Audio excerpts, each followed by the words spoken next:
Hello everyone, my name is Crystal and this is my math center for my final project. I've decided to do mine on multiplication, so it is titled Multiplication Madness, and this is for a third grade level. So for my content standards, which are here on this red piece of paper, I have chosen three. My first one is 3.0A.1, which is to interpret products of whole numbers. So interpreting 5 times 7, for example, as a total number of objects of 5 groups with 7 objects in each. My second standard is 3.0A.3, which is use multiplication within 100 to solve word problems in situations involving equal groups, arrays, and measurement quantities. And then for my final standard, I have chosen 3.0A.7, which is fluently multiply within 100.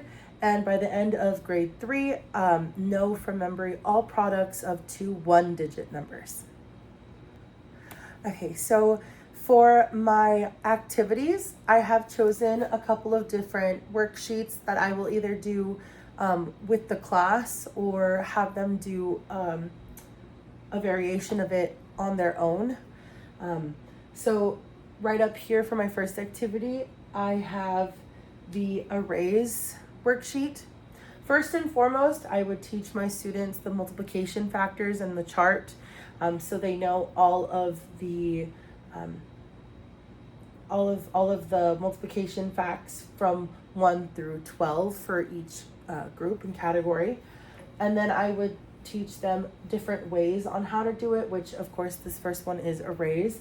So we have a worksheet with different groupings.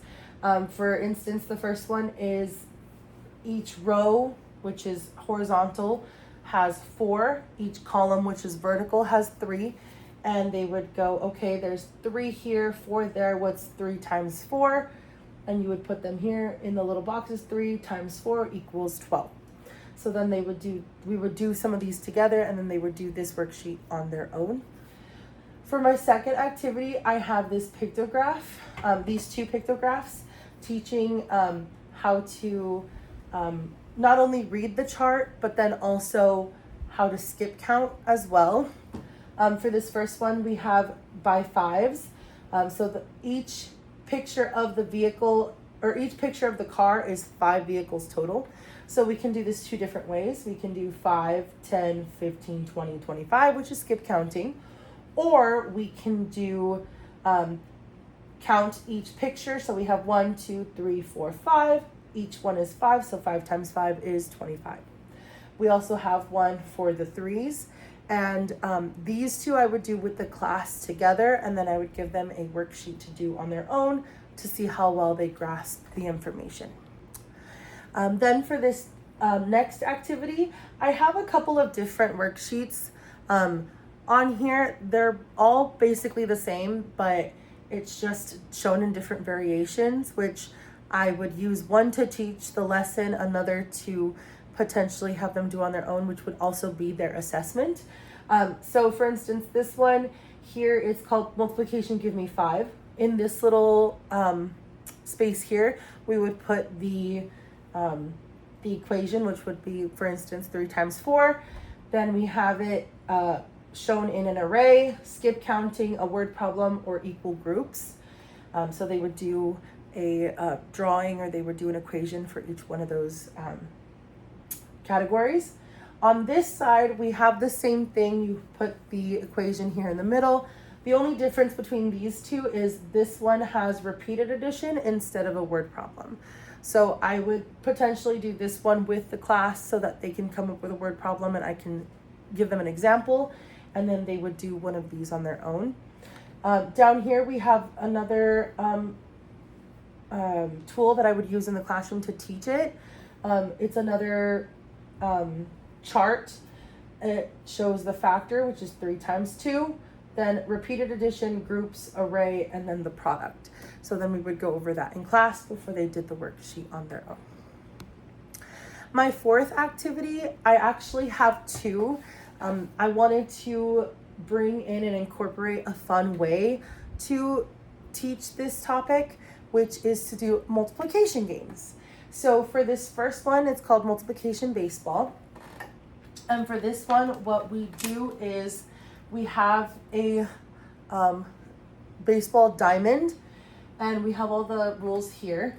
Basically, what you do is you have these little cubes which show the players, and then these dice. You roll the dice and you get two numbers. So let's say 2 times 5. You multiply it. If they get it correct, they get certain points. If they don't get it correct, they get an out. And every time a team gets 3 outs, they're out, and you keep score down here. Then you would go on to the next round, and you would continue until you fill all 7 innings, and then you come up with your score at the end. And it's a fun way to incorporate multiplying into a game, and then that figures out what points that they got and how they won. So that's for that one. The other multiplication game that I have down here is called 4 in a row. So as you can see here, the little stickers, basically it's like Connect 4. You have these little squares here, yellow and blue.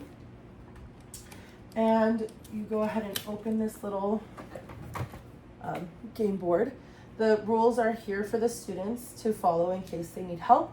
But you have 2 paper clips or markers, however, whatever tools you have at your disposal. And you basically set it up randomly. You put them at 2 different numbers. Let's say, for instance, 2 times 5. The first person goes ahead and answers that equation. They find the number 10. Let's say I'm yellow, then they put the little square on top. The fun part about this is the next person who plays can only move one of these paper clips. So they want to strategically figure out how to block them from getting another square next to or vertical from the square they already have in place. And they can score points or block horizontally, vertically, or diagonally. So that's another fun way. It's almost like bingo mixed with Connect 4, mixed with tic-tac-toe. So that's a fun way to play a multiplication game and incorporate that into the lesson. So those are some of the activities that I would do in order to teach multiplication to my students. Some other things in the classroom that I would have are a multiplication chart. I would want a big poster put up for them to refer back to in case they get stuck. However, I would keep it covered if we had a quiz or we were practicing with the class, just so that they wouldn't just get the answer. They'd have to actually memorize and do the work. I would also have vocabulary words up, such as factor, multiple, multiplied, product, times, so that they know the words to use for multiplication or words to look for in a word problem. I would also have up a poster for the hand positionings for the trick for the number 9s, just because I think that's a cool trick for them to know. So for instance, if you have 2 times 9, you put the second finger down. Now you have, 1 here, 8 on the other side. The answer is 18. So I would include this worksheet with it. They would each have 2, so that if they needed to use the fingers and count instead of using their hands, they could do that as well. Some of the other manipulatives that I would have in the classroom would be books and music. So I have 2 stories that I would read with my students, one being Minnie's Diner, a multiplying menu, and Amanda Bean's Amazing Dream, a mathematical story. That way I can introduce multiplication to them through literature. I also have informational books that I would use. These are not stories, but they have good information for students to browse through. So this one is from addition to multiplication, and the Hershey's Milk Chocolate Multiplication book. They both just have different equations, different the different ways to multiply and information in there. Another great tool that I would love to have in the classroom, and I remember doing this as a kid, are the learning wrap-ups. So on one side you have all the facts, and on the other side you have the answers, and you need to lace the cord around to make sure you get the answers. And on the back, if it all matches up, then you have all the answers correct. That would be a great tool to have for the students to do by themselves quietly, just to practice. And I would want to have a couple sets of each one of these for the students to have access to.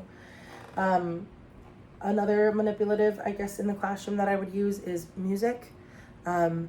Jack Hartman, Power Dot, and Schoolhouse Rock are all great tools for music, and they have a variety of multiplication songs. Power Dot is the only one that you do have to pay to get full access to, but Jack Hartman and Schoolhouse Rock are free to use for everybody. But yeah, those are some of the things that I would use in the classroom. I think that it also is cross-curricular because I'm introducing literature into it as well as music, which are two great components to have to integrate into a lesson. And so those are great ways to integrate across different curriculars. Ways I would do assessments would be homework, quizzes, worksheets, and even group discussion. I would also have this little My Book of Number Patterns, which the students can go through. We would go through as a class to find different patterns within the multiplication or within the number chart. And then at the bottom, it says, write the count by below, write all patterns you notice on this multiplication chart, and list things that come in groups of whatever number we chose. So these are great rubrics and ways to assess the way that the students learn and how much they retained. And, I think that timed quizzes can be great, but some people have anxiety over them, and it hinders their ability to succeed. So I would do quizzes, just not timed. But yeah, those are all the things that I would do for my lesson, and I hope you enjoyed coming along this multiplication madness journey with me, and I hope you got as much out of it as I did.